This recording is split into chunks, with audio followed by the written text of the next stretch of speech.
തിരുവാതിരക്കളി ജനകീയമാക്കുക എന്ന ലക്ഷ്യത്തോടെ രൂപീകരിച്ച താളം എന്ന കൂട്ടായ്മയ്ക്ക് കേന്ദ്ര വാർത്താവിനിമയ മന്ത്രാലയത്തിൽ നിന്നുള്ള അംഗീകാരം.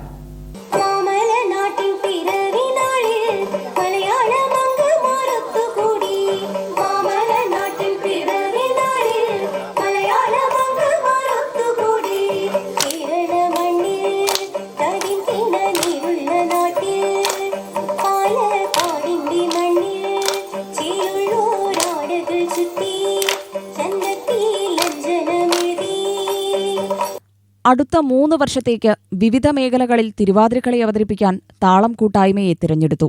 ജില്ലയിലെ വിവിധ ഭാഗങ്ങളിൽ നിന്നുള്ള വീട്ടമ്മമാരെ ചേർത്ത് ചെയർമാൻ രാജീവ് മേനോൻ ഒരുക്കിയ ടീമിനെയാണ് മന്ത്രാലയം തിരഞ്ഞെടുത്തത്. കേരളത്തിനകത്തും പുറത്തുമായി ഒട്ടേറെ നൃത്ത ടീമുകൾ താളത്തിന്റെ കീഴിലുണ്ട്.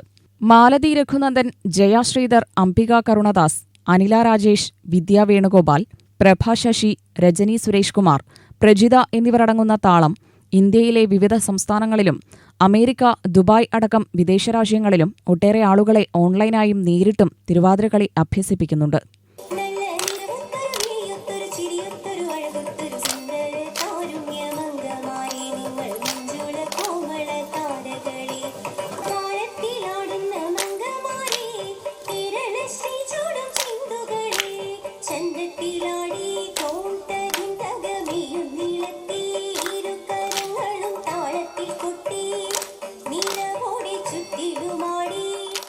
താളം രൂപീകരിച്ചതോടുകൂടി എത്രയും സ്ത്രീകളും അടുക്കളയിൽ നിന്ന് അരങ്ങത്തേക്ക് എന്ന് പറയുന്ന മാതിരി എല്ലാവരുടെയും ഉള്ളിൽ ഉറങ്ങിക്കിടന്ന വാസന, കലാവാസന ഉണർത്തി എല്ലാവരും ഇതിൽ മെമ്പർമാരാവുകയും അതിലൂടെ ഞങ്ങൾ താളം കൂട്ടായ്മ രൂപീകരിച്ച് എല്ലാ അമ്പലങ്ങളിലും മെഗാ തിരുവാതിരയും എല്ലാം അവതരിപ്പിച്ചുകൊണ്ട് ഞങ്ങൾക്ക് വളരെയധികം സപ്പോർട്ട് കൂട്ടായ്മയിലൂടെ നൽകുന്നുണ്ട്. രാജീവ് മേനൻ അതിന് വലിയൊരു പങ്ക് വഹിച്ചിട്ടുണ്ട്. താളം എന്ന സംഘടനയുടെ പല ബ്രാഞ്ചുകളും അല്ലെങ്കിൽ സ്ത്രീകളെ കൂട്ടി ഞങ്ങൾ തുടങ്ങിക്കഴിഞ്ഞു. അതല്ലാതെ കേരളത്തിന് പുറത്ത് സംസ്ഥാനങ്ങളിലും ഞങ്ങൾ രൂപീകരിച്ചു കഴിഞ്ഞു.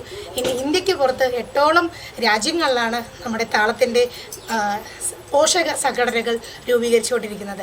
15 വയസ്സ് മുതൽ കൊണ്ട് 80-85 വയസ്സ് വരെയുള്ള ആൾക്കാർ ഇതിൽ മെമ്പറായിട്ടുണ്ട്. ഇതിലെല്ലാവരും എൻജോയ് ചെയ്യുന്നുണ്ട്.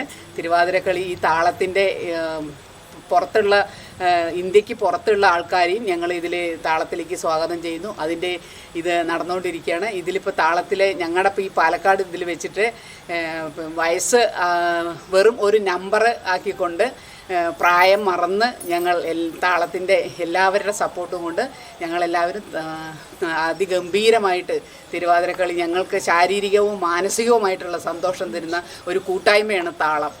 UTV news, Palakkad.